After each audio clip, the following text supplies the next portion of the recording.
What's up, y'all? My name is Devontae, and I sacrificed my time so you don't have to. Now, this video, I kind of did this. It's kind of similar to the Cultaholic, WrestleMania Brian Zane video I did a couple of days ago. Whereas, I kind of did this video before, back in, I want to say 2020, maybe early 2021 wasn't the last time I did this. Pretty much around the same time when I did the original Big Tech Wrestling Bro video on Brian Zane Takedown. Very similar, and I don't really expect this to get a lot of views. It's just something that I wanted to talk about because it's a conversation that now I have a little bit more perspective to add on to compared to where I was back in 2021 or 2020 when I first originally did the video, when AEW was around for a little over a year, and WWE at that point, in my opinion, was pretty fucking terrible. Not to say that they're grandiose right now, but they're a lot better right now than they were back in 2020 or 2021, in my opinion. And again, we have a little bit more broad context to at least elaborate on. Not to mention, some of you guys probably never seen the original video, So again, let's talk about this real quick. So just to kind of reiterate this point, at the time I was talking about 2002 as a year. In 1997, again, this is the more broader perspective and context that I want to add on to it, because I felt like I only talked about 2002 rather than focusing on 1997. As a matter of fact, I remember some of you guys bringing that up in the comment section, oh yeah, Devontae, don't forget about 1997. That was a very, very, very, very huge year as far as transitioning was considered. I focused mainly on 2002, but we're going to talk about both of those years. Now, the reason why I talked about those years originally and compared to, say, AEW and WWE right now is because when you look at the beginning of the year, let's go with 1997 first, then we'll talk about 2002. So go from January of 1997 and then go all the way down to December of 1997. Now, again, if maybe some of you guys are a little bit too young to remember this, which is fine, it's understandable, I highly recommend going back on the WWE Network, because first off, the content is so much better than compared to today as far as stories and the characters are considered. And that goes to WCW also, but specifically talk about WWE, but more so you can get kind of a better example, right? A broader context as far as what I'm talking about when professional wrestling was not so boring. And I don't even mean boring in the sense the environment compared to today is so drastically different. That's when you started to get into more of the contemporary, you know what I mean? Once you get into that 96, 97 period, as far as how the production was considered, that's when you started to get more to the contemporary era where you kind of see it today. For an example, the intros going directly into the crowd and you see all the explosions and the crowd is worth it. No, we don't even get fireworks anymore now that I think about it. At least I don't remember, outside of pay-per-views maybe. And even then, that's just WrestleMania. But you start to get that broader feel, if you will, right? But my point is, look at 1997 in the beginning of the year. What do you see in 1997 in the beginning of the year for Raw, for an example? You have a very dark environment. You don't even have the Titantron or stuff like that. Not even the ramp. That was around the time when you had the Raw stage where it was the Raw logo, and that in itself was in the rampway. And you had the little and they had that for a little bit. They probably had the little barricades, the little metal barricades, not the ones you see today with the padding and it's all black and more broad. Back in the days, they had the little metal barricades that went around the ring, and even then they had that going into the Titantron area also. I personally don't remember seeing the black barricades till around maybe mid to late 98. That's the first time I remember seeing them personally. Maybe 97, but I think it was more so in 98. But look at that time frame. Look at 97. Never mind all the talks about metrics and stuff like that, because we know WWE was getting their asses kicked by WWE or WCW. What was going on in the beginning of the era? Not just the area, not just the look, but the superstars that were actually taking place during that time compared to December of 1997. Let's go down the list real quick as far as actual big superstars, right? Ken Shamrock wasn't even there yet. Stone Cold Steve Austin was a heel feuding with Bret Hart, right? Which, by the way, at that point, Bret Hart, he was somewhat of a tweener, but very much a babyface still. Kind of in the same position as I would probably look at someone like a Heyman Adam Page today, for an example. Really well, because maybe Heyman Adam Page is a little bit more heelish. What you have with Bret Hart in like March is where like Heyman Adam Page is right about now. But let's just say Heyman Adam Page about a month ago is where Bret Hart is right about now. Let's see what else. Owen and Davey, they're tag team champions in January, if I'm not mistaken. I could be wrong about that, but I think so. Foley, he's still doing the Mankind character. He's teaming up with guys like Vader off and on, but he's teaming up with Vader. You know, he still has Paul Bearer as a manager, right? The Undertaker, he's feuding with guys like Vader, for an example, and Mankind, but more so Vader. He didn't really pick up the feud with Mankind again until after WrestleMania 13. Off and on again, too. He's entangled in a feud with... he was never really entangled in the feud with Psycho Sid. It was more so Taker feuding with... I mean, everybody was just so fucking pissed off back then. That's something else, too. Everybody was fucking pissed off. Like, literally. There was not one person that was acting goofy and shit like that off the top of my head. I mean, and that feud, like that period right there in 97, everybody was mad at somebody. Triple H, Hunter Hearst Helmsley, at that point, he's going through his little transition of managers. I think he had Sable at one point. He had Curtis Hughes at one point, if I'm not mistaken. I think he even had Mr. Perfect, like in the very early portions of 97, maybe late 96, before he went to WCW. And he didn't even have China yet. He didn't get China till around Fatal 4, or the Final 4 pay-per-view right in your house. What else? Goldust. He's doing his thing with, he wasn't even with Luna yet. I think he was still with Marlene or Terry Reynolds. I'm trying to think of some more people. Shawn Michaels, obviously. He didn't even get to the point where he has, like, you know, he lost his smile. I think at this point, he's still feuding with Psycho Sid in the beginning of January, right? Still off and on with Bret Hart. But that's where we were at that point in time. Brian Pillman was still alive. I know that sounds kind of, you know, gloomy, but think about that for a second. And then you get into December of 97. You get into December, in the early, well, The Rock, Rocky Maivia, a fucking lame-ass babyface, along with Farouk, who went at that point still by Farouk Assad, the leader of the Nation of Domination. But they still had fucking, what's his name, Clarence Mason. I think that's when they had, PG-13 at the time, if I'm not mistaken. I don't think Mark Henry was with Nation. The Nation, no, he didn't join the Nation till later on in 97. You know, Godfather, Mustafa Ali, he wasn't there yet.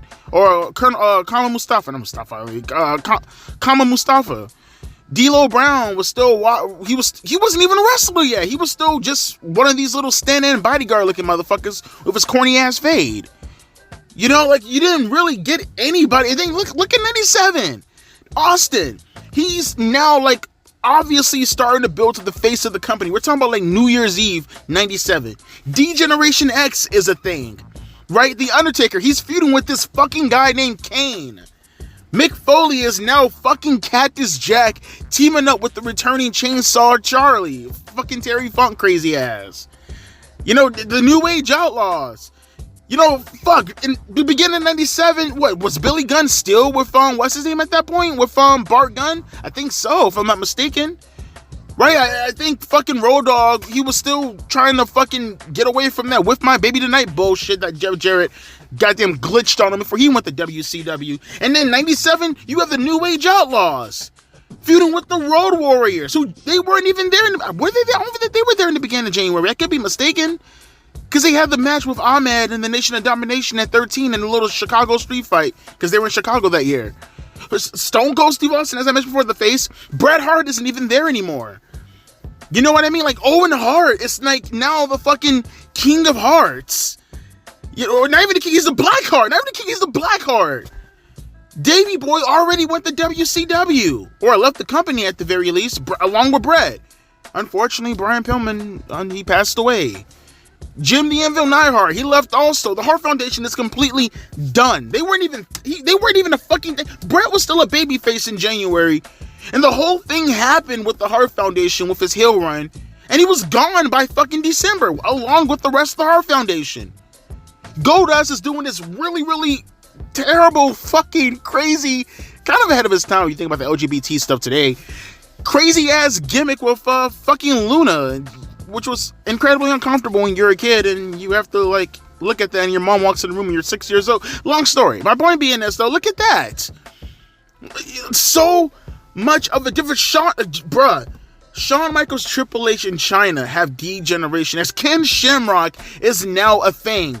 The Rock is now, he's not Rocky Maivia anymore, he's The Rock. The Nation of Domination now has Mark Henry added onto it. It's more concise, it's more neutral. Farouk is now starting to get kicked out as leader with The Rock taking over. Look how different everything happened from point A to point B, bruh. Look at all that stuff. That's not even to touch on the other little small shit that happened in between. You know, like the little stuff like fucking, like the little gang warfare storyline that happened throughout 97. The little minuscule things like that. It's not to talk about Shawn and Brett's entire rivalry between point A to point B. Look at all what happened in the beginning. It looks like two completely different companies with the wrestlers that are now on top, with the wrestlers that are now starting to come up, with the environment and the lights and the structure and all that. Look at all that. Now look at Raw in 2002. Look at January. This is going to be a little bit more quicker. I want you guys to think about the beginning of 2002. And I talked about this beforehand. Look at the beginning of 2002. It's called WWF. The brand extension isn't the thing. Brock Lesnar isn't the thing yet. Shawn Michaels didn't return yet. Stone Cold and The Rock are both there. Think about that for a second. Triple H just returned with his quad injury and he's now a babyface. Benoit isn't back yet. Eddie isn't back yet. Kurt Angle still has his hair. Right? Ric Flair, he just came back to the company. Stephanie McMahon is a whiny bitch manager. No, actually, she wasn't even back yet. She was still fired after the whole shit that happened with Survivor Series. Think about all the shit that happened at that point in time. And then think about December, bro. Think where we're at by December. Brock Lesnar, who wasn't even a fucking thing, even in February. He wasn't even a thing in February. He's a former WWE champion. He's feuded with The Undertaker. He's feuded with The Rock. Right? He's a King of the Ring winner. He wasn't even a thing in February. This dude has went from a heel to face turn, cover of SmackDown, shut your mouth, and he wasn't a thing in February. It's now called WWE. There's a thing called Raw versus SmackDown. It was a fucking brand separation. Ric Flair was one of the commissioners, or at that point, I guess, general managers of Raw. He, in December, was managing Triple H, who's a heel, exclusively on Raw, with the World Heavyweight Championship, which wasn't even a fucking thing. I always goof around like this. I love thinking like this. Stephanie McMahon, think about this. You can actually say this. That's how fucking crazy this is. You can say this. You could be like, oh, wow, Devontae, you're stretching it. But technically, you can say this.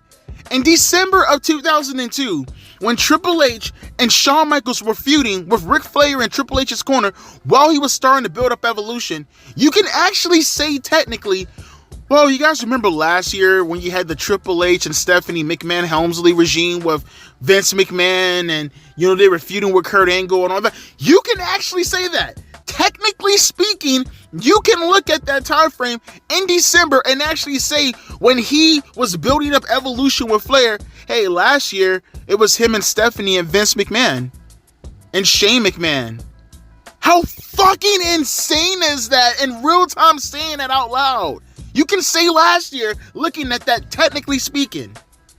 That's how fucking fast, that's how fast, bruh, that's how fast things were going. Can you imagine? Think about this for a second. In January of 2002, say that you went into a coma and the Dudley Boys were right there.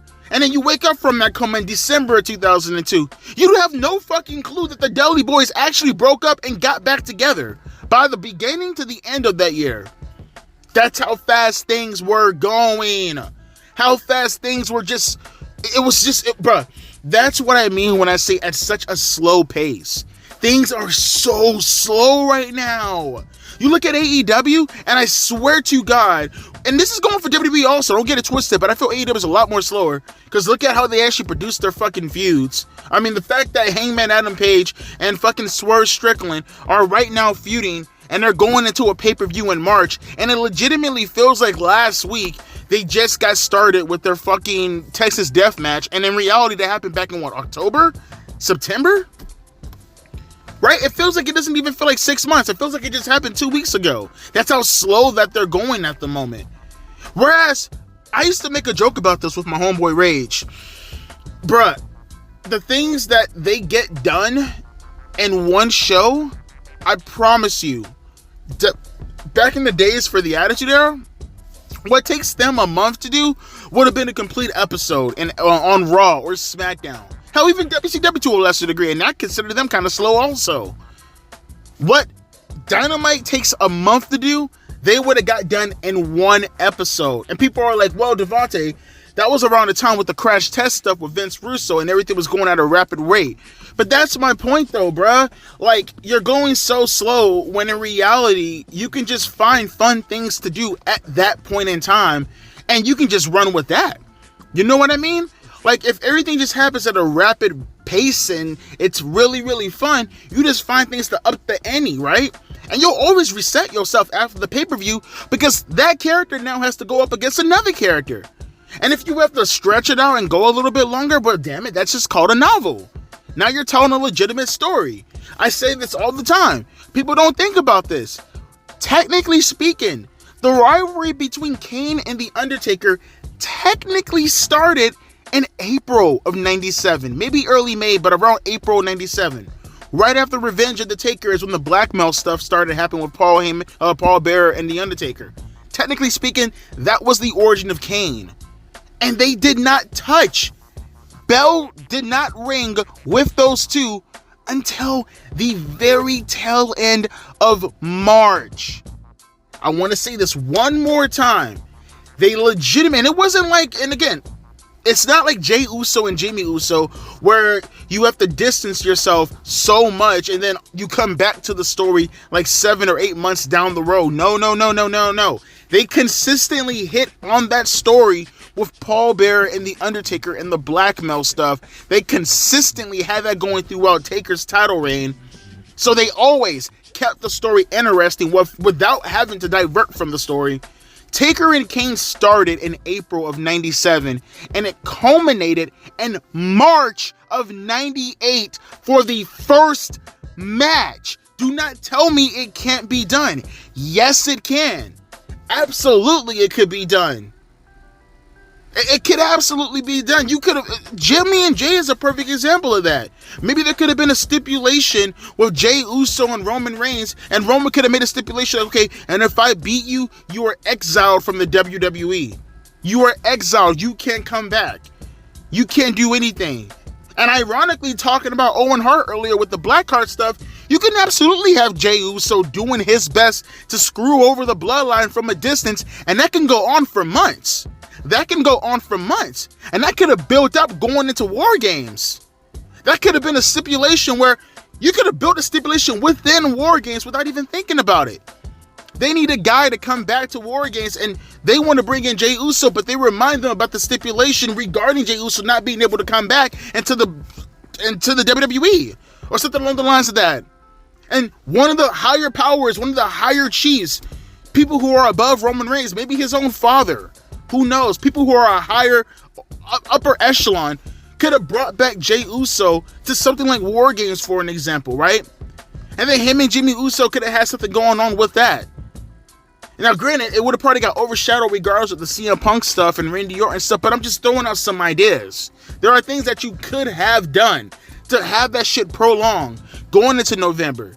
Maybe there could have been an injury angle with Jimmy and Jay going into the Royal Rumble, and then Jimmy screws over Jey Uso at the Royal Rumble, just like Kane did with The Undertaker to keep that freshen up.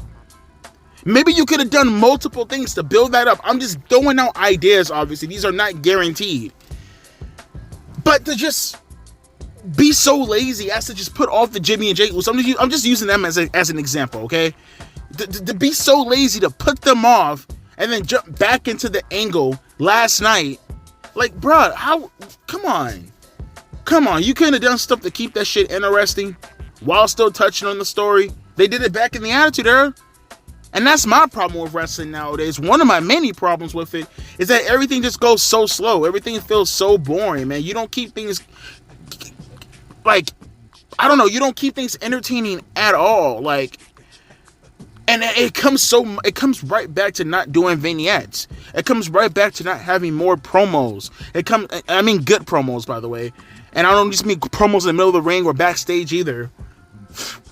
You could do exactly what you did with R-Truth last night with the fucking, walking on the pier when he had the little raincoat thing on.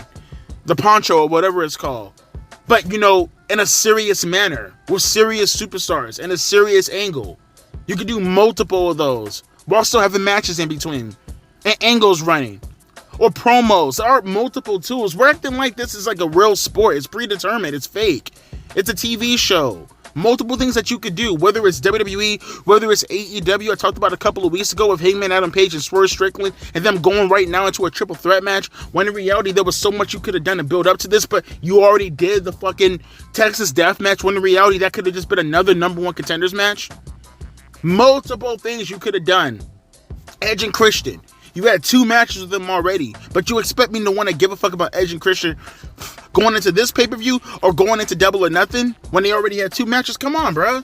And it's for the mid-card championship on top of that. This shit ain't fun. Shit is slow, bro. Things are just super duper slow at the moment. And I understand in the end of the day what they're trying to do. I get that they're all trying to ration shit. But like, man, it's like, and I'll end it with this, man. It's like, you got like $30 to your name, right? So what you gonna do to try to spread that out but get the most out of it? Like, yeah, you could, if you want to, go run the McDonald's. You could run the Burger King if you want to. And you could spend that $30 right then and there. But guess what? Now you're shit out of luck. That $30 you just spent on that meal, that shit's gonna be gone in an hour. Right? Give or take, depending on how many people you got there, that shit's gone in an hour. Now you gotta go right back to Burger King again. And guess what? You're gonna do the same shit again. $30 spent, gone in an hour. Whereas, if you take those same $30, you go to Publix, or Winn-Dixie, or whatever fucking local supermarket you have, and you go make your own burgers, buying a pound of beef is probably like, what, give or take around $5? I mean, I don't know where you're from, but in my area, right now, beef is around $5 to $6 a pound. Like, bruh, buy like 2 pounds of meat for $10. Get some seasoning, right? Buy some buns. Work that shit out. Get some cheese. Get some fucking vegetables. Chop that shit up yourself. Tomatoes, lettuce, onions, pickles. All that shit probably costs less than $10 easily. Pound of beef, less than $10. Condiments, probably like $4 if you get it store branded. That's like $25, and you can get way more out of that than you could going to Burger King and shit like that. And guess what? Not only are you making your own shit and you get way more out of it, you can go right back to it over and over and over and over again until you get full. And when you're full, you can go right back to it again because you made how much you want to make. And when eventually, like I said with the resetting, by going to the next angle with the next superstar, when you eventually get full or you run out of that food, well shit, now you can make a plate of spaghetti. Anything but going to a fucking fast food restaurant and spending your money and being done with it within an hour or so. The more the merrier. That's a perfect goddamn metaphor if you ask me. But let me know your thoughts down in the comment section below, man. I just want to have this video on here because, like, again, I told you this like 2 or 3, or about 3 or 4 years ago, actually. Not maybe even 5 years ago. I feel like I did this in 2019 also. And maybe some of you guys didn't see the original video, man. But with more context, things a little bit more broader, I can have a little bit of an introspection. How do you say introspection? I think that's how you say it. I'm probably wrong. I'm retarded right now, bro. Let me know your thoughts down in the video below, or the comments below. Damn, bro, what the fuck have I been smoking? You know what I'm saying? I just got off work not too long ago.